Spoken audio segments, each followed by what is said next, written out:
শুভ সন্ধ্যা। কেমন আছেন আপনারা সবাই? আমার মনে হয় একটু জয়েন করে নিলে শুরু করতাম।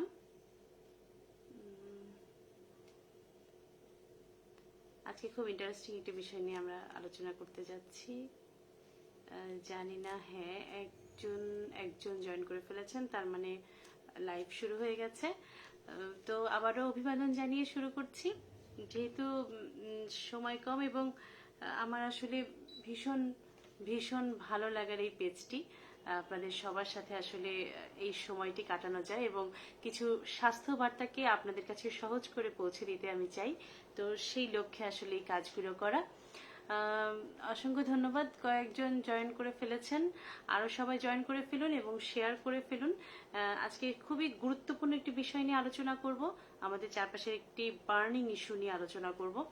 হয়তো কিছুক্ষণের মধ্যে আপনারা বুঝে যাবেন, তবে একটু সুরভি হোসেন আমার বান্ধবী, হ্যাঁ দোস্ত, ভালো আছি, তুই কেমন আছিস? কোনো প্রশ্ন থাকলে করতে পারিস, আপনাদের কারোর প্রশ্ন থাকলে অবশ্যই করবেন, আমি চেষ্টা করব উত্তর দিয়ে দেওয়ার জন্য।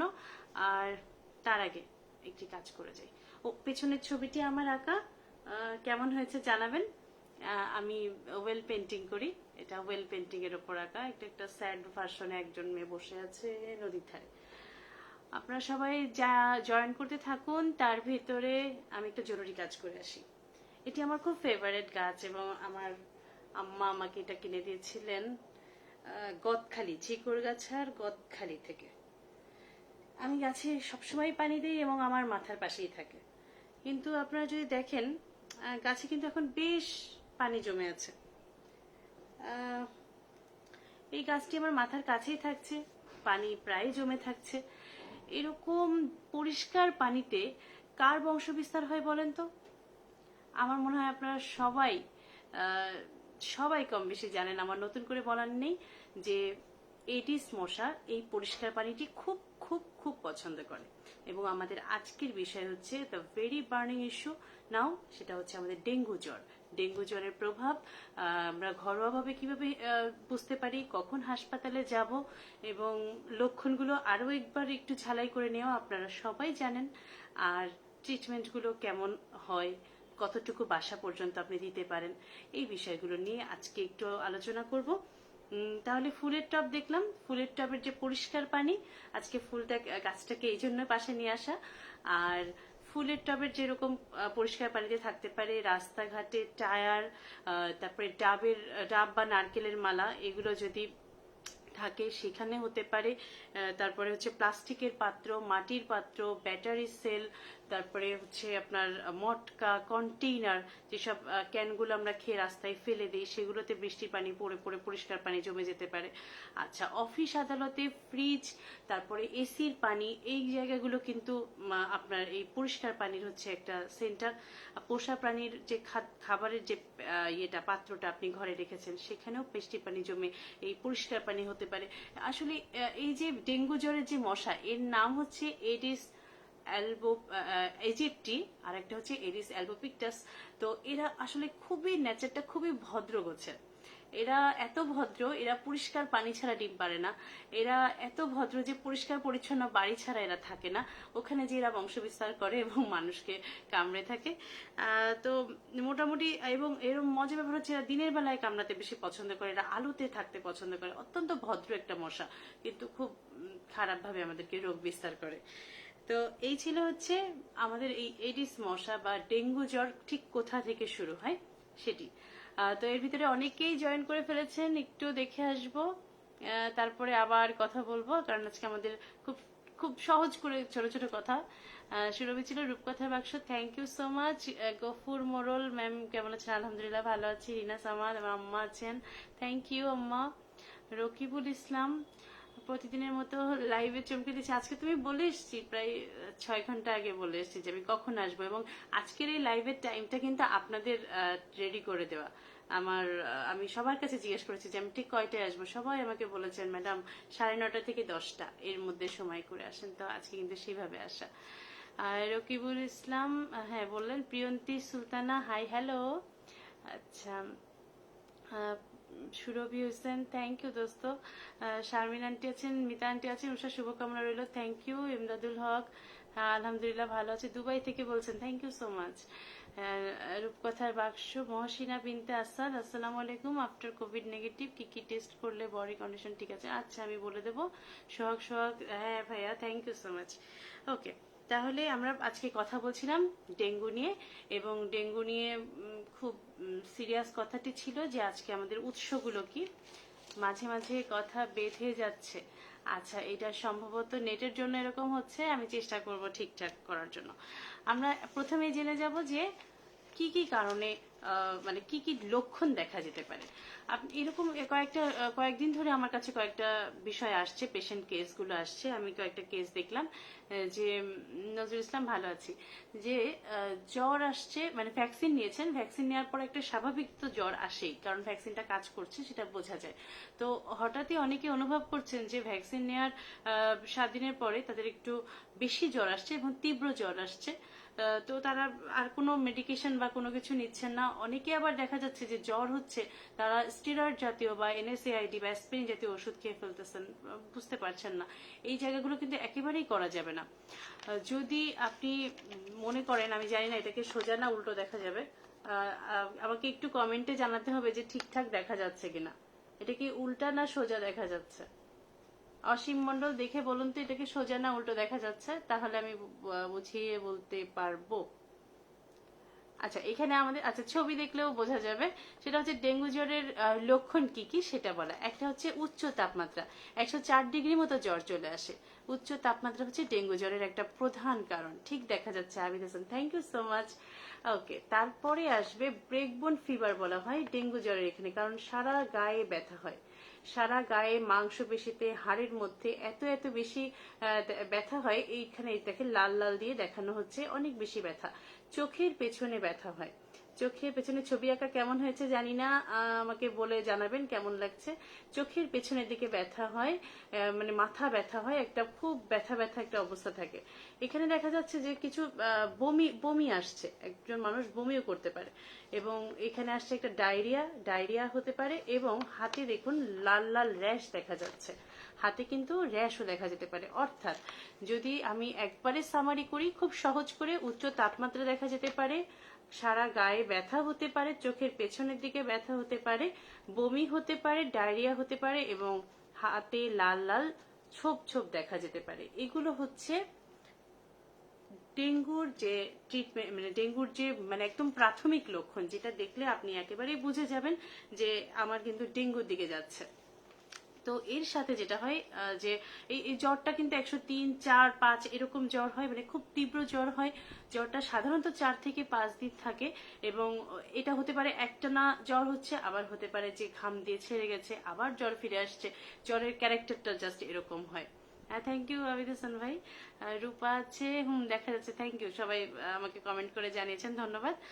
আর এই যে জ্বরের সাথে তীব্র মাথা ব্যথা, চোখের পেছনে ব্যথা, তারপরে মাংসে ব্যথা, হাড়ে ব্যথা, এইসব ব্রেকবোন ফিভার টাইপের বিষয় হয়ে যাওয়ার পর 4 থেকে 5 দিন পরে ঘামাচির মতো বা ফুসকুড়ির মতো লাল লাল ছোপ দেখা যায়, বা লাল লাল র্যাশ শরীরে আসে। এইটাকে বলা হয় যে অনেক, মানে আপনারা সবাই কম বেশি জানেন, ডেঙ্গু হলে আমাদের শরীরে প্লাটিলেট বা অনুচক্রিকা বলে যে বিষয়টি আছে সেটি কিন্তু ফল করে। এইটা ফল করার জন্য রক্তক্ষরণের বিভিন্ন ঝুঁকি থাকে, এবং রক্তক্ষরণ জিনিসটা আপনি কিভাবে বুঝবেন? নাক দিয়ে আপনার রক্ত পড়তে পারে, আপনার মুখ দিয়ে আসতে পারে, বমির সাথে আসতে পারে, এটা পায়খানার সাথে আসতে পারে, আপনি দাঁত মাজতে যে দেখতে পারেন যে দাঁতের গোড়ায় ব্লিডিং হচ্ছে। এবং আরেকটা বিষয় হচ্ছে, যারা মেয়েরা আছেন তাদের কিন্তু মাসিক অনিয়ন্ত্রিতভাবে বেড়ে যেতে পারে, হঠাৎ করে হতে পারে, আবার দেখা যাচ্ছে যে এই মাসে হয়ে গেছে আবার শুরু হয়ে গেছে, এমনটাও হতে পারে। তাই মেয়েরা মাসিকের ব্যাপারে খেয়াল রাখবেন, এবং এই যে রক্তক্ষরণের যে পয়েন্টগুলো, অর্থাৎ রক্তে যদি আমি এভাবে বলি যে এইখানে তার নাক থেকে রক্ত পড়তে পারে, তার হচ্ছে ডায়রিয়া, অর্থাৎ মানে বাথরুম থেকে যেতে পারে, হাতে লাল লাল র্যাশ হতে পারে, এবং বমির মাধ্যমে যেতে পারে। এই কয়টা জায়গায় কিন্তু তার রক্তক্ষরণের জায়গা রয়েছে। আমার মামা রয়েছে মোস্তাফিজুর রহমান বিশ্বাস, থ্যাংক ইউ মামা, আমি কমেন্টটা পড়ে নিচ্ছি, অসংখ্য ধন্যবাদ। আচ্ছা, রক্তক্ষরণ, যদি এই যে রক্তক্ষরণেরই বিষয়টি হচ্ছে, এটাকে আমরা বলছি ডেঙ্গু হিমোরেজিক ফিভার। ডেঙ্গুর এটা একটা নাম আছে। ডেঙ্গু সাধারণত দুই ধরনের, হেমোরেজিক ফিভার আর একটা হচ্ছে ডেঙ্গু শক সিনড্রোম। এই যে রক্তক্ষরণ হয়ে যদি বিপি অর্থাৎ ব্লাড প্রেশার, ইউরিন আউটপুট এগুলো যদি সব ফল করে, তাহলে আমরা তাকে শক সিনড্রোমের দিকে নিয়ে যাই বা শক সিনড্রোম বলি। এই ক্ষেত্রে রোগী মারাও যেতে পারে। এটা কিন্তু খুব ভয়াবহ একটা ব্যাপার। তো সাধারণত যেখানে যেখানে ভুল হয়, 4-5 দিন খুব জ্বর আছে, আপনি নাপা খেয়েছেন, আপনি ফার্মেসি থেকে ওষুধ নিয়ে এসেছেন, সাধারণত ডাক্তারের কাছে তো আসতে চান না প্রথমে। তো এভাবে করে যখন দেখবেন যে 4-5 দিন পরে জ্বর কমে গেছে, আপনি আর ডাক্তারের কাছে গেলেন না, আপনি আর কিছুই করলেন না, তখন দেখবেন যে আপনার ভিতরে একটা ভালো মনে হচ্ছে যে আপনি ঠিক হয়ে গেছেন। কিন্তু অনেক সময় যাদের ডেঙ্গু হয়, 4-5 দিন জ্বর কমে গেলেও তারা কিন্তু আসলে ঠিক হয় না। তাদের কিন্তু পরবর্তীতে এই হঠাৎ করে আবার এই রক্তক্ষরণের এই বিষয়গুলো চলে আসে, যে নাক থেকে রক্ত পড়ছে বা এই বাথরুম কালো আলকাতরার মতো বাথরুম হচ্ছে, এইগুলো কিন্তু চলে আসতে পারে। তাই 4-5 দিনের মধ্যে সুস্থ হয়ে গেলেই একদম সিরিয়াস বা শিওর হয়ে যাবেন না যে আপনি একদম সুস্থ আছেন। এই জায়গাটা কিন্তু, এটাকে আমরা ক্রিটিক্যাল পিরিয়ড বলি, 4 থেকে 5 দিন। এই ক্রিটিক্যাল পিরিয়ডটা খুব সুন্দর করে মানে খেয়াল রাখতে হবে। আচ্ছা, বেড়ে যায় না, কমে যায় ভাইয়া। প্লাটলেট কাউন্ট কমে যায় ডেঙ্গুতে, এবং এটা সাধারণত দেখা যায় যে প্রথম 7 দিন কমে যায়, তারপরে আবার নিজেরাই নিজেদের প্রতিরোধ ক্ষমতার মাধ্যমে 7 থেকে 8 দিন, কিন্তু 7 দিন 8 থেকে 8 দিনের পরে আবার বেড়ে যেতে পারে। এটা হচ্ছে ন্যাচারাল, কিন্তু ন্যাচারাল নাও হতে পারে। অনেক রকমেরই আসলে বিষয়টা হয়। তবে অধিকাংশ এরকম যাদের এই সাইন সিমটম গুলো থাকে, অর্থাৎ আবারও ছবিটি দেখাচ্ছি, এরকম সাইন সিমটম যাদের থাকছে, কম বেশি সবাই 10 দিনের মধ্যে সুস্থ হয়ে যায়। কিন্তু যারা সুস্থ হয় না, তাদেরকে নিয়ে আমাদের কনসার্ন থাকে। আপনারা জানেন যে ঢাকা মেডিকেল কলেজে কিন্তু প্রায়, আমরা লাস্ট খবর শুনেছি যে প্রায় 28 জন শিশু কিন্তু এই ডেঙ্গু ওয়ার্ডে ভর্তি রয়েছে। ফরিদপুর, চিটাগাং এইসব জায়গায় শুনছি। তাহলে ডেঙ্গু কিন্তু বাড়ছে, এবং ডেঙ্গু চারপাশে। এবং আজকেও আমাদের বোধহয় এরকম একটা প্রজ্ঞাপন এসছে যে ডেঙ্গুর ব্যাপারে সবাই সতর্ক হয়ে যেতে হবে। এবং ঢাকায় সিটি কর্পোরেশনগুলোতে ডেঙ্গু অভিযান চলছে। মশক কর্মীরা একদম যে বাসায় ডেঙ্গু রোগী পাওয়া যাচ্ছে, সেই বাসা 400 গজের মধ্যে তারা কিন্তু অভিযান চালাচ্ছে। লার্ভা এবং অ্যাডাল্ট যে মশা, সেগুলোকে নিধনের জন্য অভিযান চালাচ্ছে। মোবাইল কোর্ট করা হচ্ছে 50,000 থেকে 1,500 পর্যন্ত, 1 লাখ পর্যন্ত মোবাইল কোর্টে করা হচ্ছে, জরিমানা করা হচ্ছে যেসব নির্মাণাধীন ভবনে এরকম পানি জমে আছে, সেগুলো দেখে দেখে। সো বিষয়টিকে কিন্তু খুব জরুরিভাবে, শক্তভাবে দেখা, এবং এই জন্য আজকে লাইভে আসা। তাহলে আমরা বলেছিলাম যে কোথায় কোথায় উৎস এবং কি কি লক্ষণ হতে পারে। লক্ষণের মধ্যে আরেকটি বিষয় হতে পারে যে পানি শূন্য লাগতে পারে। আপনার মুখটা শুকিয়ে, জ্বর হলে যেটা হয়, স্বাদ চলে যায়, পানি শূন্য। এবং এটার সাথে কিন্তু করোনারও অনেক কিছু মিল পাবেন। আপনার চারপাশে তো করোনা চলছে, করোনার যে বিষয়গুলো, এবং এর থেকে আলাদা করতে পারবেন না। তবে একটা বিষয় হতে পারে যে এই জ্বরটা বেশ তীব্র হয়। করোনার জ্বরটা তাও ডিসেমিনেট করা খুব সহজ না, এবং ডিসেমিনেট করার একটাই উপায় থাকে, কিছু টেস্ট করা। যেমন আপনি সিবিসিটা করতে পারেন। সিবিসি করলে, অর্থাৎ কমপ্লিট ব্লাড কাউন্ট, এখানে আপনি বুঝে ফেলবেন যে প্লাটিলেটটা কমে আসছে, এবং ব্লাডের এই ফিচারগুলো দেখলে আপনি বুঝতে পারবেন যে এখানে ডেঙ্গুর একটা সিমটম আসছে। তবে এখানেও আবার একটা কথা, যে 4-5 দিন পরে বলা হয় যে 4-5 দিন পরে আপনাদের এই টেস্টটা করতে, কারণ 4-5 দিনের মধ্যে কিন্তু খুব বেশি একটা চেঞ্জ হয় না, এটা কম বেশি নর্মালি থাকে। এবং NS1 অ্যান্টিজেন, এটাও করা যায়। এটাও আপনার প্রথম 4-5 দিনের মধ্যে করে নেওয়া যায়। আরেকটা করা যায় IgG IgM অ্যান্টিবডি, এটা একটু এক্সপেন্সিভ, এটাও করা যায়। তবে এই অ্যান্টিবডি করতে যে ট্রিটমেন্টের কোনো হেরফের হয় না, ট্রিটমেন্ট কিন্তু চলতেই থাকে। সিবিসি এবং NS1 অ্যান্টিজেন দিয়ে ট্রিটমেন্ট শুরু হয়ে যায়।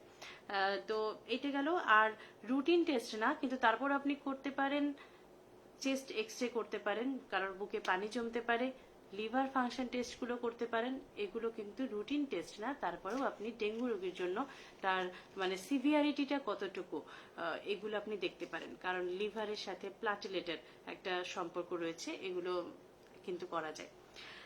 কখন আপনি বাসায় আর ট্রিটমেন্ট নেবেন না, কখন আপনি হাসপাতালে চলে যাবেন, যখন দেখবেন যে জ্বর অনিয়ন্ত্রিত হয়ে যাচ্ছে। 2 দিন পর, অনেক সময় 4 থেকে 5 দিনের একটা ক্রিটিক্যাল পিরিয়ড তো বলছি, অনেক সময় 2 দিন পরে শরীর ঠান্ডা হয়ে যাচ্ছে, এরকম হতে পারে। প্রচন্ড মাথা ব্যথা হচ্ছে, ক্রমাগত বমি হচ্ছে, ইউরিন আউটপুট একেবারেই কমে গেছে, ত্বকে র্যাশ দেখা যাচ্ছে, লালচে লালচে ভরে গেছে, ফ্যাকাশে হয়ে যাচ্ছে, দেখা মানসিকভাবে ভীষণ অস্থির হয়ে যাচ্ছেন, তীব্র পেটে ব্যথা হচ্ছে, এই সব কারণগুলো যদি হয় তখন কিন্তু আমরা বলি যে অবশ্যই অবশ্যই হাসপাতালে মুভ করেন, এই রোগীকে আর বাসায় রেখে চিকিৎসা দিবেন না। কারণ কি কি ঝুঁকি হতে পারে, ডেঙ্গু রোগী মানে একই সময় কিন্তু এখন যে পার্সপেক্টিভ, একই সময় সে করোনাতে আক্রান্ত হতে পারে। ডেঙ্গু রোগী যদি আগে কখনো ডেঙ্গু রোগে সংক্রমিত হন, তার এইবার যদি সংক্রমণ হয় তাহলে কিন্তু এটা একটা ডেঞ্জারাস ইফেক্ট ফেলতে পারে। এবং এই মাধ্যমে জানিয়ে রাখি, ডেঙ্গু কিন্তু 4 ধরনের হতে পারে। ডেন 1, 2, 3, 4, 4 ধরনের ডেঙ্গু। অর্থাৎ একবার ডেঙ্গু হয়ে গেলে আপনি যে আবার ডেঙ্গু আপনার হবে না এরকম কিন্তু ভাববার কোনো কারণ নেই। একবার এক ধরনের ডেঙ্গু দিয়ে হয়েছে, মানে ডেঙ্গুর প্রজাতি দিয়ে হয়েছে, আর একবার আরেকটি ডেঙ্গুর প্রজাতি দিয়ে কিন্তু হতে পারে। তো এই জন্য খুব কশাস থাকতে হবে, কোনো ভয় নেই। আপনি সতর্ক থাকলে এই রোগটি যথেষ্টভাবে নিয়ন্ত্রণ করা সম্ভব। আমি কমেন্ট অনেক আসছে, কমেন্টগুলো পড়তে পারছি না, একবারে পড়ে নেব, একটু অপেক্ষা। আমরা চলে আসবো ট্রিটমেন্টে। আপনারা করোনা নিয়ে আপনাদের বিস্তর অভিজ্ঞতা, সবাই করোনা নিয়ে অভিজ্ঞতা সম্পন্ন, এই জন্য আপনারা সবাই জানেন ভাইরাসের রোগের কিন্তু কোনো মানে স্পেসিফিক ট্রিটমেন্ট নেই। আমরা যেসব ট্রিটমেন্ট ভাইরাসের ক্ষেত্রে দেই সেটা হচ্ছে সিমটোমেটিক ট্রিটমেন্ট, তার কি কি সিমটম হচ্ছে সেই অনুযায়ী আমরা আসলে দিয়ে থাকি। তাহলে কি কি করবেন? কোনো টিকাও নেই, কোনো মানে ঠিক ডেঙ্গু প্রতিরোধকারী কোনো ওষুধ নেই। তাহলে আমরা যেটা করতে পারি প্রচুর বিশ্রাম নিতে হবে। সে নর্মালি যে পরিশ্রমের কাজগুলো করে সেখান থেকে তাকে বের হয়ে আসতে হবে। তার গায়ের তাপমাত্রা কমানোর জন্য বারবার গা মুছে দিতে পারেন, তাকে সিম্পল প্যারাসিটামল দিতে পারেন। এর কোনোভাবেই NSAID, স্টেরয়েড বা অ্যাসপিরিন জাতীয় কোনো কিছু দেবেন না। অতিরিক্ত রক্তক্ষরণের ঝুঁকি কিন্তু এখান থেকে আসতে পারে, খুব বেশি সমস্যা হতে পারে। আচ্ছা, পানি শূন্য যেহেতু হতে পারে, মুখটুক শুকিয়ে যেতে পারে, ইউরিন আউটপুট কমে যেতে পারে, তীব্র মাথা ব্যথা, এগুলো দেখলে বুঝবেন আপনি পানি শূন্য হয়ে গেছেন। সেক্ষেত্রে কিন্তু শরবত, তাজা ফলের রস, ডাবের পানি, এই জিনিসগুলো আপনি তাকে বাড়িয়ে দিতে পারেন। আচ্ছা, আমি সার্চ করতে যে মানে আপনাদের সামনে আসতে যে কিছু জিনিস আমি এদিক ওদিক দেখি, সেখানে দেখলাম যে পেঁপের জুস খাওয়ানো হয়। পেঁপের জুস খাওয়ালে প্লাটিলেট বেড়ে যায়, সেক্ষেত্রে এটা খুব ভালো একটা টোটকা হিসেবে, ঘরোয়া টোটকা হিসেবে খুব কাজ করে। তো পেঁপের জুসে প্লাটিলেট বাড়ে, কিন্তু কোন রোগীর আসলে প্লাটিলেট কম, কোন রোগীর আসলে শরীরে পানি বা জলীয় অংশ কম, এটি কিন্তু আপনার বাসায় বসে বোঝা সম্ভব নয়।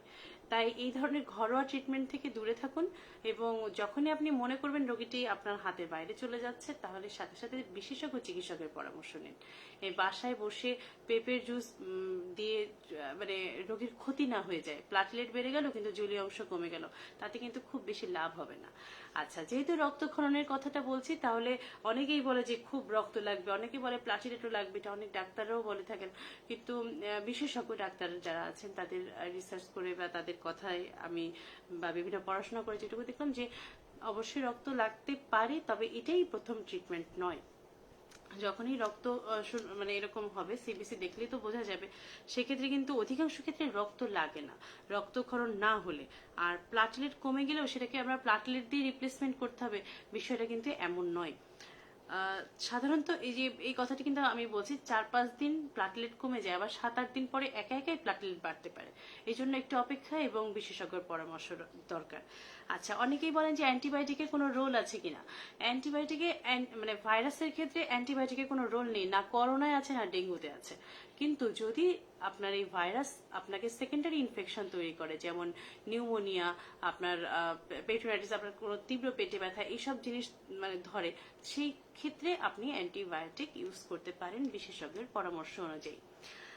আচ্ছা, বাসায় এই যে আপনার বমি হচ্ছে, আপনার ইউরিন আউটপুট কমে যাচ্ছে, সবাই তো বলবে স্যালাইন দেন। বাসায় অনেকেই বলেন, এখন যেহেতু করোনা ঘরে ঘরে ট্রিটমেন্ট হচ্ছে, সবাই বাসায় যে স্যালাইন দিচ্ছে, বিভিন্নভাবে সিস্টাররা বাসায় যে ওষুধ দিয়ে দিচ্ছে। তো আমরা বলি যে এখানে বেশ একটা হিসাব নিকাশ রয়েছে। Dengue shock syndrome, dengue haemorrhagic fever, ডেঙ্গুর ব্যাপারটা যেহেতু একটু ক্যালকুলেশনের বিষয়, বাসায় এই স্যালাইনটা দিতে যাবেন না, অবশ্যই অবশ্যই হাসপাতালে আসুন। আর আরেকটা বিষয় হচ্ছে, যদি প্রতিরোধের কথা বলেন, 4 থেকে 5 দিন এই যে রোগীর একটা ভাইরেমিয়া পিরিয়ড, এই অবস্থায় যদি মশা রোগীকে কামড়িয়ে যদি সুস্থ মানুষকে কামড়ায়, তাহলে ওই রোগী মানে সুস্থ মানুষটি কিন্তু ওই মশা দ্বারা সংক্রমিত হলো। এই জন্যই 4-5 দিন রোগীকে মশারির মধ্যে রাখতে হবে, ওই রোগীকে কিন্তু ওইখান থেকে বের করা যাবে না। তাহলে আচ্ছা, দারুণ একটি প্রশ্ন করেছেন সালাম তরফদার ভাই। কাঁচা পেঁপে আমি যতদূর জানি পাকা পেঁপের জুসের কথা বলা আছে। কবির স্যার আছেন, শুভকামনা স্যার, আপনাকে কংগ্রাচুলেশন। 28 বিসিএস এর আপনি একজন কর্ণধার, এবং আমার জীবনে এক মাইল ফলক আমার স্যার, আমার বিসিএস কনফিডেন্সের তিনি একজন দিকপাল বলতে গেলে। অসংখ্য আমার মতো স্টুডেন্ট আছে তার। শুভজিৎ মন্ডল, সুন্দর চিন্তাধারণা। আসছি কমেন্টে, এই দুটো কমেন্ট খুব চলে আসলো সামনে এবং আমার খুব প্রিয় দুজন মানুষ, এই জন্য না পড়ে পারলাম না। আচ্ছা, আমরা কি কি প্রতিরোধ করতে পারি বাসায় বসে? মসকিউটো রিপেলেন্ট লাগাতে পারি, তবে অ্যালার্জি থাকলে কিন্তু সেগুলো লাগাবেন না। আমরা কিন্তু বলি যে দিনের বেলায় কামড়ায়, রাতের বেলায় কামড়ায় না। আসলে বিষয়টি এরকম যে মশা হচ্ছে আলো পেলে কামড়ায়, এই হচ্ছে আলোতে কামড়ানো পছন্দ করে, আলোতে থাকতে পছন্দ করে। পরিষ্কার পানি, এই যে দেখেন পরিষ্কার পানি, এই যে ছায়া পড়েছে, আমি মনে হয় না সরে গেলে, এই যে পরিষ্কার ক্রিস্টাল ক্লিয়ার পানি, এই পানি তাদের খুব বেশি পছন্দ। তো এই ধরনের অবস্থায় ওরা আসলে রাত্রিবেলা কিন্তু আমরা টিউবলাইট এখন জ্বালাই, রাত্রিবেলা কিন্তু আলো পায়। তাহলে এই বিষয়টি কতটুকু গ্রহণযোগ্য যে তারা রাতে আর কামড়ায় না, এই জায়গাটা কিন্তু আমাদের একটা বিষয়, মানে ভাববার বিষয়। কারণ দিনের বেলায় আলো থাকে এই জন্য কামড়াচ্ছে, রাতের বেলায় তো আলো, কারণ আমার চারপাশে আলো জ্বলছে, রড লাইট জ্বলছে, ডিম লাইট জ্বলছে, টেবিল লাইট জ্বলছে, সবই তো জ্বলছে। তাহলে তার কামড়াতে কোনো অসম্ভব কোনো ব্যাপার না। এবং দেখতেও কিন্তু সুন্দর, এডিস মশা দেখবেন মাঝে মাঝে আপনার হাতে পড়বে, কালার একদম সাদা কালো, একটা ডোরা কাটা ভাব আছে, আপনি দেখতেই চিনতে পারবেন যে এটা এডিস মশা। তো খুবই করোনা এবং ডেঙ্গু যেহেতু খুব একটা পরপর একজনের সাথে অঙ্গাঙ্গিভাবে জড়িত, এই বিষয়গুলো খুব জরুরিভাবে আপনাদেরকে বলা হলো। আমার আজকে মোটামুটি এই ছিল মেইন বিষয়টি, অর্থাৎ ডেঙ্গু নিয়ে আজকে আপনাদের সাথে কথা বলার কথা। আর তার সাথে আপনাদের যেসব প্রশ্নগুলো আছে এখন সেই উত্তরগুলো দিয়ে দিব। এর ভিতরে যারা যারা প্রশ্ন করেননি তারা করে ফেলুন। আচ্ছা, সোজা, হ্যাঁ, আলামিন ইমন ছিলেন, অসীম মন্ডল, আবিদ ভাই, তাহিয়া, হ্যাঁ, অন্তুরয়, রাকিব, আনামুল হাসান। আচ্ছা, স্বামীর আন্টি রয়েছে, রাকিব আহমেদ, রূপা সরকার, আমার বান্ধবী, ছবিগুলো সুন্দর আছে। আবিদ, থ্যাংক ইউ ভাই। ভাই পিছনের ছবিটিও কিন্তু আমার আঁকা, বেশ আগে এঁকেছিলাম, মেডিকেল লাইফে এঁকেছি। আহসান হাবিব, চলে এসেছি এত দেরি করে। আচ্ছা, আমার মামা রয়েছেন মোস্তাফিজুর রহমান, আমার রত্নগর্ভ প্রথম রত্ন, তোমার জন্য অনেক শুভকামনা রইল, আমৃত্যু যেন আমার আম্মাজান মানুষের সেবা করতে পারে। থ্যাংক ইউ মামা, থ্যাংক ইউ সো মাচ। এটাই আসলে আমার আব্বা আম্মার ইচ্ছা ছিল, আমি সেটাই করার চেষ্টা করছি। এমডি শফিউল্লাহ মাহমুদ, 18 থেকে 20, তবে জাতীয় পরিচয়পত্র বের হয় না, এমত অবস্থায় আমি দিতে পারবো কিনা? যদি নিতে পারি তবে পদ্ধতিটি কি? পদ্ধতির ব্যাপার বলতে পারবো না, কারণ আমাদের কাছে যে চিঠিটি এসছে সেখানে লেখা বিশেষ পদ্ধতিতে, বিশেষ প্রক্রিয়ায় আপনাদেরকে এই টিকার ভিতরে ইনক্লুড করা হবে। এই জন্য কোন পদ্ধতি সেটা কিন্তু আমি এখনো ক্লিয়ার না। আমাদের এই প্রতিদিনই হয়তো জুম হবে, আমরা জানতে পারবো, তখন আপনাদেরকে জানিয়ে দেব। আচ্ছা, ডেঙ্গুতে কি প্লাটেলেট কাউন্ট কমে যায় ভাইয়া? আচ্ছা, খুবই জনবান্ধব সেবা, থ্যাংক ইউ সো মাচ। আপনিও তো করে থাকেন রেডিওতে, আপনারও অনেক প্রোগ্রাম হয়। প্রান্ত জাতীয় পরিচয়পত্র না থাকলে জনপ্রতিনিধি পরিচয়পত্র নিয়ে টিকা নিতে পারবেন? এটা আমার ঠিক জানা নেই, জাতীয় পরিচয়পত্র না থাকলে এটা আমার ঠিক জানা নেই প্রান্ত, আমি এটা বলতে পারবো না। নাহিদ শেখ, অফটমি ম্যাডাম, কিছু পোষা বিড়াল আমাকে কামড়ে দিয়েছে, রক্ত বের হয়েছে, কিন্তু কোনো ভ্যাকসিন নাই, কোনো সমস্যা হবে কি? কেন আপনি ভ্যাকসিন নেন নাই কেন? আপনি র্যাবিস ভ্যাকসিন নিতেই পারেন। তবে আপনি কোভিড ভ্যাকসিন নিয়েছেন কিনা? কোভিড ভ্যাকসিন যদি ইদানিং নিয়ে থাকেন 28 দিন পরে দেবেন। আচ্ছা, এমডি সাকিব মাহমুদ,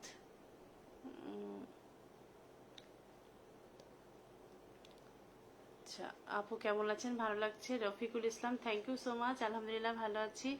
চিটাগং থেকে, হেপাটাইটিস বি কি একবারে যায় নাকি জানতে চাইলাম প্লিজ। হেপাটাইটিস বি নিয়ে আপনাদের অনেক প্রশ্ন আছে, আমি দেখেছি।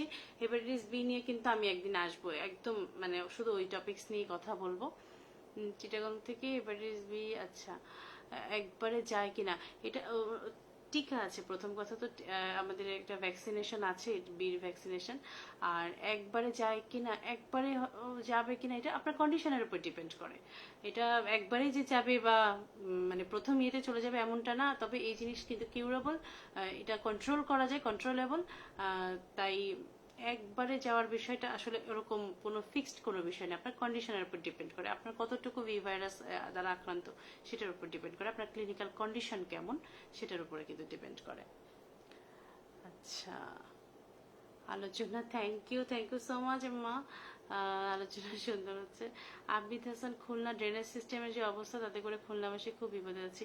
ইহা সত্য, ইহা সত্য। আরো আরো না না, ঠিক এরকম না, মানে এই বৃষ্টি হয়ে আরো বেশি সমস্যা হয়েছে। কিন্তু খুব খুলনা কিন্তু আপনি আবিদ হাসান জানেন কিনা, খুলনা হচ্ছে হেলদি সিটি। যে বাংলা প্রায় 42টি দেশের ভিতরে যে হেলদি সিটি হওয়ার জন্য খুলনা মনোনীত হয়েছিল। এবং আমরা যদি রোড কনস্ট্রাকশন এই সিস্টেমটাকে সুন্দর করে ফেলতে পারি, এটা কিন্তু একটা অসাম শহর হয়ে যাবে। কিন্তু এই বৃষ্টি এসে আসলে আমাদের একটা খারাপ অবস্থা করেছে। তার সাথে করোনার মহামারী, লকডাউন তো লেগেই আছে। কারণ এগুলো তো থাকবেই, আমরা সচেতন হই না। পরাগ মজুমদার, আপু ভ্যাকসিন নেবার আগে কি কোভিড টেস্ট করাতে হবে? না, এমন কিছু তো কোথাও আমাদের বলা নেই। না হলে কিভাবে বুঝবো যে পজিটিভ কিনা? শুনলাম পজিটিভ হলে নাকি ভ্যাকসিন নেওয়া যায় না। হ্যাঁ, পজিটিভ হলে ভ্যাকসিন নেওয়া যায় না। পজিটিভ হলে নেগেটিভ হবার 28 দিন পরে আপনি ভ্যাকসিন নেবেন। আর যদি আপনার সাইন সিমটম থাকে, আপনি দ্রুত র্যাপিড অ্যান্টিজেন টেস্ট করে নিতে পারেন। আপনার যদি মনে সন্দেহ থাকে, আপনি অবশ্যই টেস্ট করে ভ্যাকসিন দিতেই পারেন। কিন্তু রুটিন কোথাও বলা নেই যে রুটিন আপনাকে করতে হবে। রোকসানা রহমান, খুব মিষ্টি লাগছে। Thank you so much, thank you so much. আপনি খুব বেশি মিষ্টি আপনিও। আচ্ছা, তমাল ব্যানার্জি আছেন, এক্সট্রা ধন্যবাদ। কবিরুল ইসলাম, শুভ কামনা। Manabendra Sarkar, extra discussion, thank you so much. Bonni Khan, আসসালামু আলাইকুম। আপনি? আলহামদুলিল্লাহ ভালো আছি। সুজিত দাস, শুনছি ভালো লাগছে, 7 তারিখ থেকে ইউনিয়ন পর্যায়ে টিকা দেবে। একদম তাই। তমাল ব্যানার্জি, নাইস। সাইফুল ইসলাম, দিদি ভাই কেমন আছো? আলহামদুলিল্লাহ ভালো আছি। শুভজিৎ মন্ডল, সুন্দর চিন্তা ধারণা। আমাদের কবির স্যার ছিলেন, সালাম তরফদার ভাই ছিলেন। আচ্ছা, সুজিত রয় আবার লিখেছেন, আপু আমার সর্দি ও কাশি হয়েছে, এখন আমার কি করা উচিত? 2 দিন আগে হয়েছে সর্দি ও কাশি হয়েছে, এখন কি করা? সর্দি এবং কাশির ওষুধ খাওয়া উচিত। আর সব থেকে প্রথমে হোম রেমেডিটা একটু ট্রাই করুন। আর যদি বেশি সন্দেহ হয়, র্যাপিড অ্যান্টিজেন টেস্ট করে ফেলুন। জ্বর যদি না থাকে তাহলে খুব টেনশন করার দরকার নেই। তারপরে যদি মনে করেন, র্যাপিড অ্যান্টিজেন টেস্ট করেই ফেলতে পারেন। আর সর্দির জন্য অ্যান্টিহিস্টামিন খেতে পারেন। কাশির জন্য একটু বিশেষজ্ঞ ডাক্তারকে দেখান, এটা বেশি ভালো হবে। টেলিমেডিসিনের সুবিধা রয়েছে, এটা ভালো হবে। ওবায়দুল সাজু, আপনার মতো মানুষ এই বাংলায় প্রয়োজন। থ্যাংক ইউ, খুব ভালো লাগলো। আর আমার খুবই ভালো ছেলে সে। আচ্ছা, শঙ্কর স্মৃতি, হাই। রাসেল আহমেদ, রাসেল, আচ্ছা, এটা ভালো বলেছে। একটা মাইক্রোফোন ব্যবহার করবেন, আরো জোরে শুনতে পারতাম। এটা একদম ভালো কথা, এটা আমি ইমপ্রুভ করার চেষ্টা করব। আচ্ছা আচ্ছা, খুব আস্তে শোনা যায় না। আচ্ছা আচ্ছা। ফায়েজ আহমেদ, ওয়ালাইকুম আসসালাম। হ্যাঁ, লাবণ্য ঘোষ সরকার, ঠিকই বলেছেন। এটা একটু খুব সভ্য ভদ্র মশা। মশা পরিষ্কার পরিচ্ছন্ন পছন্দ করে, কিন্তু আমরা আমাদের চারপাশ পরিষ্কার করছি না। সুন্দর সময় উপযোগী আলোচনা করার জন্য ধন্যবাদ। অনেক ধন্যবাদ আপু, খুব সুন্দর করে বলেছেন। আচ্ছা আচ্ছা, কামরুজ্জামান খুব জরুরি একটা প্রশ্ন করেছেন যে বাচ্চা বুকের দুধ খেলে সে মহিলা টিকা নিতে পারবে কিনা, অর্থাৎ ল্যাকটেটিং মাদাররা টিকা নিতে পারবে কিনা। এটার খুব দ্রুত এর প্রজ্ঞাপনটি আসবে যে ল্যাকটেটিং মাদার এবং প্রেগনেন্ট মাদার তারা নিতে পারবে। কারণ ওজিএসবি এবং বাইরের সকল দেশে কিন্তু মানে মডার্নার টিকাটা দেওয়া হচ্ছে। এবং এটা আমাদের দেশে কেন দেওয়া হচ্ছিল না প্রথমে, যে আমাদের সেই স্টাডিটা ছিল না যে যদি করোনা টিকা দেওয়া হয়, বাচ্চার টেরাটোজেনিসিটি বা বাচ্চার যে মা থেকে বাচ্চার দিকে যদি মানে বিকলাঙ্গ বাচ্চা হতে পারে টিকার ওই প্রভাবে। কিন্তু আমরা একটা স্ক্যান করে ফেলি, মানে একটা মাস আছে, প্রথম দিকের কয়েক সপ্তাহের ভিতরে একটা স্ক্যান করা হয়, ওটা কিন্তু অ্যানোমালি স্ক্যান। সেই অ্যানোমালি স্ক্যান করতে গেলে আমরা দেখতে মানে সবাই গবেষণা করে দেখতে পেল যে আসলে কিন্তু ওরকম কোনো ঝামেলা নাই। যেহেতু ওরকম কোনো ঝামেলা নেই, সেহেতু আমাদের দেশে এটা আস্তে আস্তে অ্যাপ্রুভ হয়ে যাবে। এবং গতকালও বোধহয় খুব জোরালোভাবে কথা হয়েছে, আলোচনা হয়েছে। আমরা হয়তো খুব শীঘ্রই এটার ব্যাপারে একটা ডিসিশন পেয়ে যাব। আর তখন আপনি পারবেন। আচ্ছা, সাজিদুল হাসিব, টিকা নেওয়ার তারিখ কোনো কারণে মিস করলে পরবর্তীতে কেন্দ্রে গেলে আপনি কেন্দ্রে যেয়ে যোগাযোগ করুন। সাধারণত দেওয়া যায়, কিন্তু গতবার কিন্তু যখন এরকম অনেক মানুষ অতিরিক্ত মানুষ হয়ে গেছিল তখন এটা বন্ধ হয়ে গিয়েছিল শেষের দিকে। এই জন্য দ্রুত কেন্দ্রে যোগাযোগ করুন, বসে থেকেন না। আচ্ছা, ঝালাক দেব, হ্যাঁ ভালো আছি, কেমন আছেন আপনি, কেমন আছেন? সংস্কৃতি সময় উপযোগী আলোচনা, thank you so much. Nahid Sheikh, 2 সপ্তাহ হলো, এখন ভ্যাকসিন নেওয়া যাবে? গেলে কোথা থেকে নেব? আপনি উপজেলা স্বাস্থ্য কমপ্লেক্স থেকে পেতে পারেন, ওখানে র্যাবিস ভ্যাকসিন রয়েছে, ওখান থেকে নিতে পারেন। সদর হাসপাতাল রয়েছে। S M Hamidullah, great, thank you. Tajul Islam, cute লাগছে, থ্যাংক ইউ সো মাচ ভাই। মাহমুদ আফরোজ, বান্ধবী কেমন আছো? আমি ভালো আছি। কর্ণরোগী ফুসফুসে পানি জমা নিয়ে একটা প্রোগ্রাম দিবেন পরে আবার? হ্যাঁ, এটা করা যায়। কর্ণরোগীর এটা একদম ডিটেলিং মেডিসিনের সাবজেক্ট। আমি তো একদম মানে সহজ সাধারণ সাবজেক্টগুলো নিয়ে কথা বলি। দেখেন আজকেই প্লাটলেট নিয়ে কথা বলছি, অনেকে পালিয়ে গেছে। তো সহজ বিষয়গুলো আসলে বলতে চাই সবাইকে, যাতে কেউ ভয় না পায়। শাহিন শেখ, আসসালামু আলাইকুম। পিছনে ছবিটা অনেক, থ্যাংক ইউ সো মাচ। এটা আমার খুব ফেভারিট একটা ছবি। এটা ফুল রেড কালার দিয়ে করা। এটাকে বলে সেপিয়া। মানে আমি যখন ছবি আঁকা শিখতাম, আমাদের যারা সিনিয়র ছিল তারা এত অসম্ভব সুন্দর করে ছবি আঁকতো। সেখানে আমি আসলে কখনো ডাক্তার, কখনো গানের শিল্পী, কখনো এই মানে আপনাদের সাথে আসি, এই এত কিছু করতে যে আমার ছবি আঁকাটা মানে হারিয়ে যায়। কিন্তু এই যে মাঝে মাঝে আপনাদের সাথে এই যে মাঝে মাঝে এইসব নিয়ে আসি, তখন আবার ছবি আঁকাটা ফিরে আসে। আমার মনে হয় যে মানুষের ভিতরে, মানুষের যে ডাইভার্সিটি, প্রত্যেক মানুষের ভিতরে হাজার হাজার হাজার হাজার জিনিস আছে, শুধু ফ্লেয়ার আপ করার দরকার, শুধু সেগুলোকে একটু নার্সিং করার দরকার। তাহলে বোধহয় অনেক ভালো হয়। থ্যাংক ইউ শাহিন শেখ আপনার সুন্দর কমেন্টের জন্য।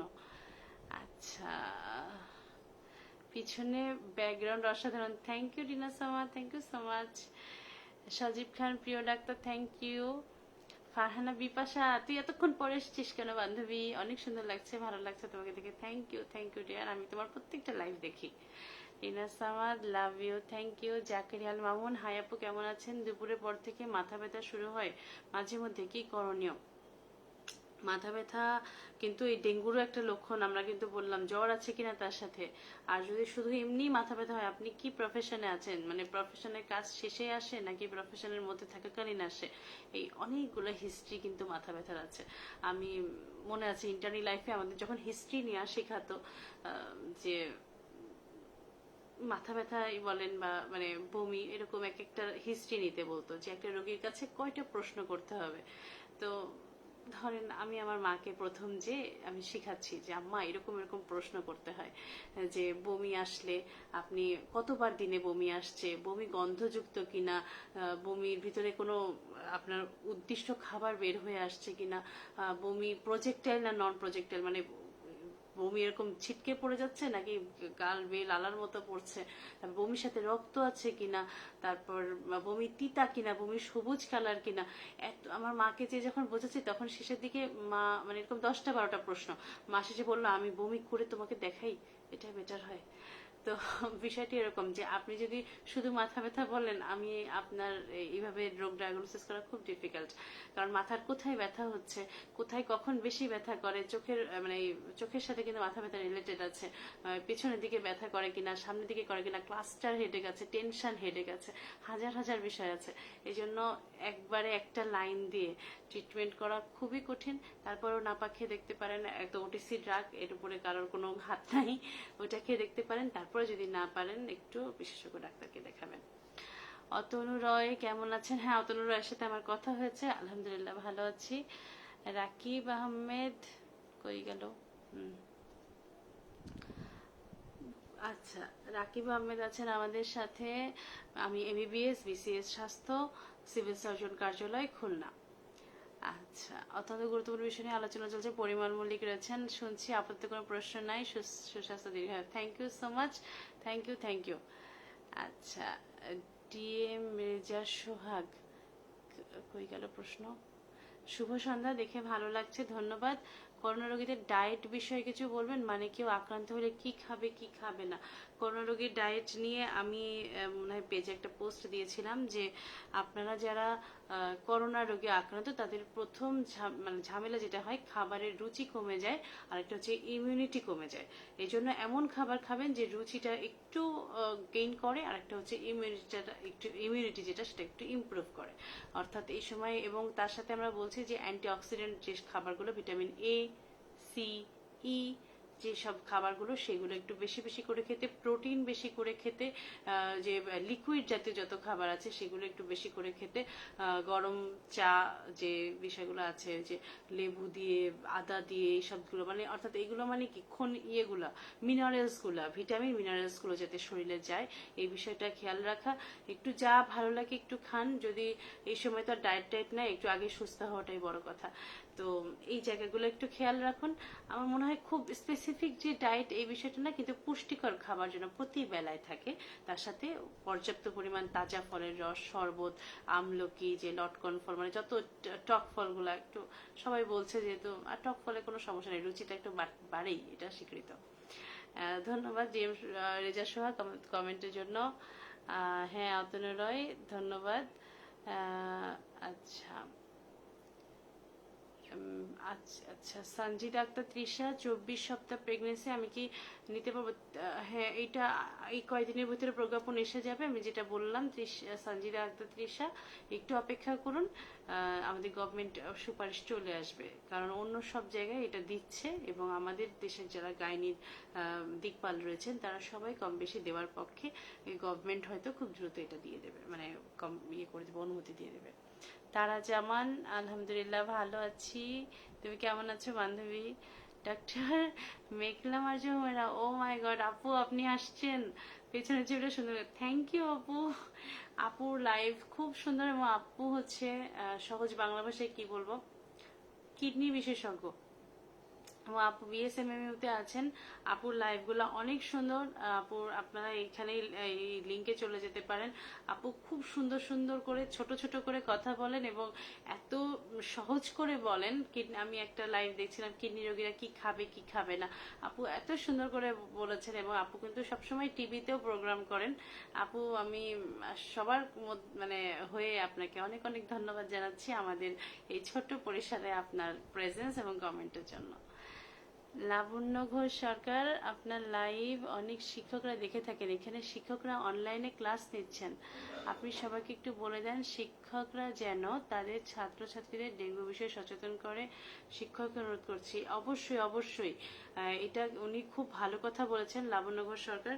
এখানে যদি শিক্ষকরা দেখেই থাকেন তাহলে অবশ্যই অবশ্যই আপনারা আপনাদের স্টুডেন্টদের বলবেন, কারণ এখন চারপাশে এই যে অন্তত তারা যদি এই ডেঙ্গু হওয়ার জায়গাগুলোকে অন্তত আইডেন্টিফাই করে মানে কিছুটা হেল্প করতে পারে, তাহলে অনেক বড় ব্যাপার। তারা নিজেরা সেফ থাকলো, ফ্যামিলিকে সেফ করলো, মানে দিনের এই যে মশারি টাঙিয়ে ঘুমানো, মসকিউটো রিপেলেন্ট লাগানো, তারপরে এরকম মানে র্যাশ ট্যাশ হলে মা বাবাকে জানানো, জ্বর টর হলে অনেক বাচ্চারা বোঝেই না, জ্বর হয়ে একদম শেষ হয়ে যাচ্ছে, তখন সে বুঝতে পারে যে আমার কিছু হয়েছে। তাকে এটা যদি তার ব্রেনে থাকে, যা বলে যে মানুষের যা মাথায় থাকে না তা মানুষ দেখে না, ও যদি মাথায় থাকে তাহলে ও আইডেন্টিফাই করতে পারবে যে আমার কিন্তু জ্বর হচ্ছে, তার সাথে গায়ে প্রচন্ড ব্যথা হচ্ছে, এই চোখের পেছনের দিকে ব্যথা হচ্ছে, খুব মাথা ব্যথা হচ্ছে, আমার কিন্তু পেশাবে এরকম কমে যাচ্ছে, বাথরুম খুব ডায়রিয়া হচ্ছে, আমার কিন্তু কিছু একটা হচ্ছে, এইটাও যদি সে মাকে বুঝায় বলতে পারে, লক্ষণগুলোর সাথে ম্যাচ করতে পারে, ইটস এ গ্রেট জব। সে অনেক মানে রোগ ডায়াগনোসিস কিন্তু ট্রিটমেন্টের অর্ধেক, মানে ডায়াগনোসিস ঠিকঠাক করতে পারলে অর্ধেক কাজ হয়ে যায় ওখানে। মঞ্জুর রহমান আপু, টনসিলের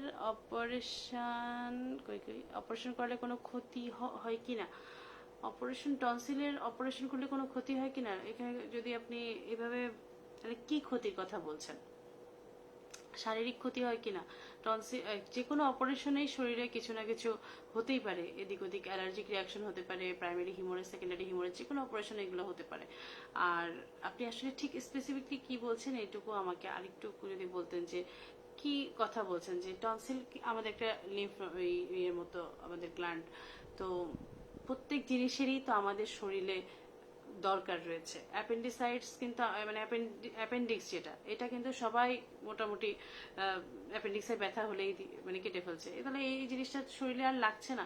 অ্যাপেন্ডিক্সেরও তো শরীরে কিছু কাজ রয়েছে, তাহলে যে জিনিসটি আপনি অপারেশন করে ফেলে দিচ্ছেন তার কিছু না কিছু কাজ তো রয়েছে। তবে আমরা সবসময় যেটা করি, রিস্ক এবং বেনিফিট রেশিও করি, যে টনসিল রাখলে আপনার বেশি ভালো হবে না না রাখলে বেশি ভালো হবে, আপনি কিভাবে বেশি ভালো থাকবেন সেটার উপর ডিপেন্ড করে আমরা আসলে অপারেশন করা হয়। তাই টেনশন করেন না, যদি অপারেশন করানো হয় তাহলে তার মানে হচ্ছে এটা রাখলে আপনার জন্য খারাপ, সেইভাবে হতে হয়েছে। আমার মনে হয় আমি আপনার প্রশ্নের উত্তর দিতে পেরেছি। জানি না তারপর আপনি বুঝতে পেরেছেন কিনা, আমাকে আরেকবার কমেন্টে জানাবেন। নাহিদ শেখ, ম্যাম বারবার এক প্রশ্ন করার জন্য সরি, 2 সপ্তাহ হয়ে গেছে, এখন ভ্যাকসিন নেওয়া যাবে? আপনি ভ্যাকসিন নিয়ে নিন, ভ্যাকসিন নিয়ে নিন। চারিদিকে ডেঙ্গু জ্বরের আতঙ্ক, এই সময় জনসচেতনতামূলক আলোচনা সত্যি সুন্দর। Thank you so much Monika Saheb, মিষ্টি মেয়ের জন্য আপনিও ভীষণ মিষ্টি, আপনার জন্য মিষ্টি ভালোবাসা রইল। খুব হিংসে হয় প্রতিভাগুলো দেখে। আল্লাহ একটা প্রতিভা আমাকে দিল না। আবিদ ভাই, আপনার গান আমি শুনলাম মনে হয় গত পরশুদিন। আবিদ ভাই খুব ভালো গান গাইতে পারে, খুব খুব ভালো। তাহলে এই কথাটা বলার কি কোনো যুক্তি আছে কিনা আমি ঠিক জানি না। আপা কোথায় বসেন? আমি বসি রাইসা ক্লিনিক গল্লামারিতে, ওখানে আমি চেম্বার করি। যদি ওখানে পেশেন্ট আসতে চান আসতে পারেন, আমি general practitioner. MD Rafiqul madam nice. আচ্ছা, হাসানুজ্জামান শেখ আছেন আপনি? আসসালামু আলাইকুম, watching live from India, thank you all. হ্যাঁ, বলেন কি প্রশ্ন? What can happen if a woman has a child within 15 years? What can happen if a woman has a child within 15 years? আচ্ছা, আপনি তো খুব জরুরি ব্যাপারে কথা বলেছেন। অর্থাৎ বাল্যবিবাহ এবং বাল্যবিবাহের পরে যদি একটা মেয়ের 15 বছরের মধ্যে যদি বাচ্চা হয়, তাহলে সেই মেয়ের সমস্যা সুবিধা অসুবিধা কি, বিষয়টা তো তাই বলেছেন। এত আর্লি ম্যারেজ কিন্তু সার্ভাইকাল ক্যান্সারের জন্য একটা মানে মানে কি বলে, মানে বীজ বপন করে দেওয়া হয় সার্ভাইকাল ক্যান্সারের। CIN আমরা বলি যে এটা কার্সিনোমা ইন সিটু, এটার একটা বীজ বপন করে দেয় এত আর্লি। এবং শুধু তাই না, এই বয়সে গর্ভধারণ মানে নিজেকে কষ্ট দেওয়া, নিজেকে পেন দেওয়া, এবং মানে এখানে যে কোনো সমস্যা হতে পারে। ওই মেয়েটা ইম্যাচিউর, তার শরীর ইম্যাচিউর, তার পেলভিস ইম্যাচিউর।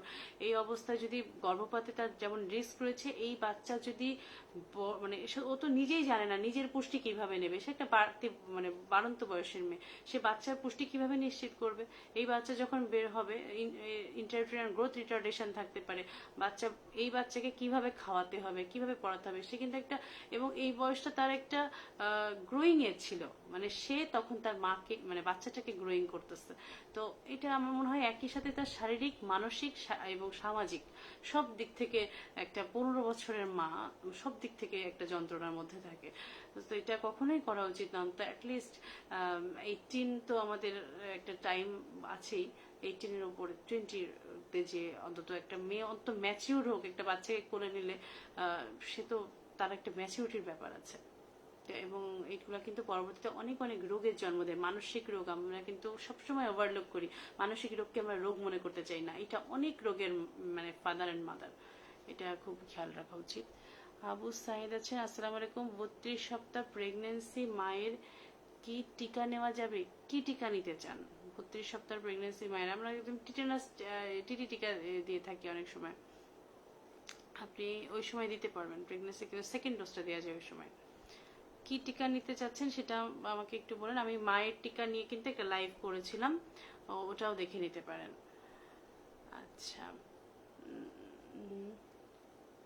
অনেক ভালো লাগলো মোস্তাফির রহমান, থ্যাংক ইউ। প্রণব সাহা সাথেই আছি, থ্যাংক ইউ। মহসিন বিনতে আসাদ, আসসালামু আলাইকুম। মহসিনা, আচ্ছা, আফটার কোভিড-19 নেগেটিভ কি কি টেস্ট করলে বডি কন্ডিশন? ও হ্যাঁ হ্যাঁ, এটা সে আমাকে বলেছিল। আচ্ছা, আচ্ছা, সেটা হলো আপনি যদি মানে কোভিড-19 নেগেটিভ হয়ে যাওয়ার পরে আপনি নেগেটিভ হয়ে যাওয়ার পরে আসলে আপনার টেস্টের কোনো বিষয় নেই। আপনি একটু যেটা করতে পারেন যে আপনি 1 মাস পরে একটা ফলো আপ করতে পারেন, যে আপনার চেস্ট এক্সরে করে দেখতে পারেন যে বুকে কোথাও কোনো প্রবলেম আছে কিনা, পানি জমা টমা যদি থাকতো তাহলে তার ফলো আপটা কি। তারপরে আপনি আরো যেটা করতে পারেন, আপনার সিবিসি মানে যেগুলো রুটিন টেস্ট করে আপনি জাস্ট একটু ফলো আপ নিতে পারেন, এগুলো করতে পারেন। আর ভ্যাকসিন যদি নেওয়া না থাকে অবশ্যই ভ্যাকসিন নিয়ে নেবেন। মনে করবেন না যে আমার হয়ে গেল তো আর কিনতে হবে না, এটা কিন্তু একবারেই মনে করার কোনো কারণ নেই। হ্যাঁ, আচ্ছা, আবু সাইদ করোনা ভ্যাকসিনের কথা বলেছেন, আমি সেটা একবারেই বলেছি। Hasanuzzaman Sheikh, if you answered my comment in my language you would understand everything, I would. আচ্ছা, ওকে ওকে। হাসানুজ্জামান শেখ যেটা বলতে চেয়েছিলেন, 15 years lady with child bearing. Okay, আমাকে ইংরেজিতে বলতে হবে, আই উইল ট্রাই। সেটা হচ্ছে Hasanuzzaman Sheikh, a lady with 15 years old with a baby, he may in danger of CIN, may uh, bully of mental and physical and social problems, and so it is not encouraging, it never encouraging. ওকে, তাহলে আমরা একবার একটা revision দিয়ে আসি। আজকে আমাদের বিষয়টি ছিল ডেঙ্গু নিয়ে, এবং আমার গাছের কিন্তু পানি খেয়ে ফেলেছে, তার মানে আমার গাছে কিন্তু পানি জমে না, তার মানে হচ্ছে আমার বাসায় ডেঙ্গু হওয়ার সম্ভাবনা খুবই কম। আপনার বাসায় এটা নিশ্চিত করুন গাছে যেন পানি না জমে। রাস্তায় যদি দেখেন যে টায়ার তারপরে ব্যাটারি সেল, ওই যে ডাবের পানি, এগুলোতে পানি জমে আছে, একটু পা দিয়ে একটু ঠেলে ফেলে দিন। আমার মনে হয় এটা। তবে ড্রেনের পানি অবশ্য আপনি কিছু করতে পারবেন না, ড্রেনের পানি যদি থাকে এবং সেটা যদি পরিষ্কার হয়ে যায়, ওখানে আপনার কিছু করার নেই। নির্মাণাধীন ভবন, এখানে ভবনের যারা মালিক তাদের এই ব্যাপারগুলো খুবই খেয়াল রাখা উচিত। আর আপনার অফিসের যে ব্যাপারটা, এসি, তারপরে ফ্রিজ, এগুলোর পানির ব্যাপারে, এবং পোষা প্রাণীকে যদি খেতে দেন সেই ব্যাপার, সে তার যে পাত্রটা, সেই ব্যাপারগুলো খেয়াল রাখা উচিত, অর্থাৎ উৎসগুলো খেয়াল রাখা উচিত। এইটা একটা বিষয়। নাম্বার 2 হচ্ছে যে মসকিউটো রিপেলেন্ট এবং মশারি টাঙিয়ে ঘুমানোর ব্যাপার, এগুলো উচিত। যদি দেখেন যে সেই লক্ষণগুলো, অর্থাৎ জ্বর, মাথা ব্যথা, প্রচন্ড গা ব্যথা এবং শরীরের র্যাশ, পানি শূন্যতা, এইসব জিনিস আপনার শরীরে ভর করে আসছে, বাসায় আপনি নাপা, একদম সিম্পল নাপা, কোনোভাবেই এনএসএআইডি বা স্টেরয়েড বা অ্যাসপিরিন নয়, এগুলো নিতে পারেন। প্রচুর বিশ্রাম নেবেন, এবং রক্তক্ষরণ যদি হয় রক্ত দেওয়া যেতে পারে, সেটা সেকেন্ড অপশন। স্যালাইন বা বাদ বাকি যেসব বিষয়গুলো, এগুলো যেহেতু ক্যালকুলেশনের বিষয়, হাসপাতালে যে করা শ্রেয়। কখন হাসপাতালে নেবেন সেটাও আমরা বলেছি। ক্রমাগত বমি করলে, তীব্র পেটে ব্যথা হলে, যদি জ্বর দেখেন 2 দিনের মধ্যেই আপনার মানে হাত পা ঠান্ডা হয়ে যাচ্ছে, শরীরে যদি র্যাশ চলে আসে, নাক দিয়ে ব্লিডিং হচ্ছে, বাথরুম কালো হয়ে যাচ্ছে এবং ব্লিডিং হচ্ছে, এইসব যদি আপনি দেখেন, বমির সাথে ব্লিডিং হচ্ছে, এইসব দেখলে অবশ্যই আপনি অবশ্যই যাবেন হাসপাতালে। এইগুলো দেরি করবেন না। আর যদি মানে এতটুকু স্মার্ট হয়ে গেছেন আপনারা সবাই, আপনারা কিন্তু NS1 অ্যান্টিজেন করে ফেলতে পারেন, সিবিসি করে ফেলতে পারেন, এবং IgM অ্যান্টিবডিও করা যেতে পারে। আচ্ছা, এই ছিল আমাদের ছোট ছোট। এবং করোনার সময় ডেঙ্গুকে ভুলে গেলে হবে না, যেহেতু চারপাশে প্রচুর ডেঙ্গু ছড়াছড়ি করছে, ভুলে গেলে চলবে না। খান রবিউল আওয়াল প্রিন্স, 14 থেকে 30 সপ্তাহ এই টাইমে দেওয়া যাবে। হ্যাঁ, দেওয়া যাবে, কিন্তু এখনো আমরা গভর্নমেন্ট ভাবে সুপারিশ পাইনি। রায়ান আবরার বিন সোহাগ, আপু 1 ডোজ টিকা নেওয়ার পর 2 ডোজ কতদিন পরে দেয়? এটা মডার্না সিনোফার্মের ক্ষেত্রে 28 দিন, অ্যাস্ট্রাজেনিকায় বলে 3 থেকে 4 মাস পরে দেওয়া যায়। I learned a lot from your live, আলহামদুলিল্লাহ, মেবি প্রোটেক্টিভ, আলহামদুলিল্লাহ অনেক ভালো লাগলো আপনার কথায়। আসলে আমরা অনেক বেশি ইন্সপায়ার্ড হয়ে গেছি, এবং আসলে আপনাদের সাথে আসা এই জন্য যে আমরা বলি যে স্বাস্থ্য সেবা কিন্তু মানুষের হাতের মধ্যে। তবে ইন্টারনেট স্বাস্থ্য সেবা বা মানে সব জায়গার থেকে আহরণ না, অথেন্টিক সোর্স থেকে স্বাস্থ্য সেবা গ্রহণ করুন। অথেন্টিক, আমরা ফার্মেসি যাইতে চাই, ফার্মেসি পর্যন্ত দৌড়াতে চাই, কিন্তু তার বেশি বিশেষজ্ঞর কাছে যেতে চাই না, মাত্র হয়তো কিছু আর্থিক কারণে। তো পরবর্তীতে দেখা যায় যে যখন আপনার শরীরে রোগটা একটু বেশি হয়ে যায়, তখন সেই খরচটাই আসলে পড়ে যায়। তো আমার মনে হয় যে অথেন্টিক জায়গা থেকে চিকিৎসা সেবা নেবেন, এবং চিকিৎসা সেবার ব্যাপারে কোনো কম্প্রোমাইজ না, শোনা কথা না, কান কথা না, এর হয়েছে ওরকম, ও এরকম বলেছে এমনটা না, একদম স্পেসিফিক জায়গা থেকে আপনার শরীর, আপনার স্বাস্থ্যতা, আপনার সুস্বাস্থ্য আপনার একটা সম্পদ, আপনি কোনোভাবেই অবহেলা করা যাবে না। ছোট্ট এই যে ভদ্র মশা দেখছেন, এই ভদ্র মশা আপনার জীবন কিন্তু শেষ করে দিতে পারে, তাই খুব খুব সাবধান থাকবেন। আর রক্তের গ্রুপ করিয়ে রাখবেন সবাই, রক্ত যে কোনো সময় যে কারোর লাগতে পারে, আপনি দেখা যায় যে আপনার রক্ত কিন্তু অনেককেও হেল্প করতে পারে, তাই রক্তের গ্রুপিংটা অনেকেই জানেন না। আমাদের কাছে এমন অনেক রোগী আসে যারা কিন্তু দেখা যাচ্ছে একদম এন্ড স্টেজে আসছে, ডেলিভারি হবে একটু পরে, সে এখনো তার ব্লাড গ্রুপ জানে না, এরকম রোগীও আছে।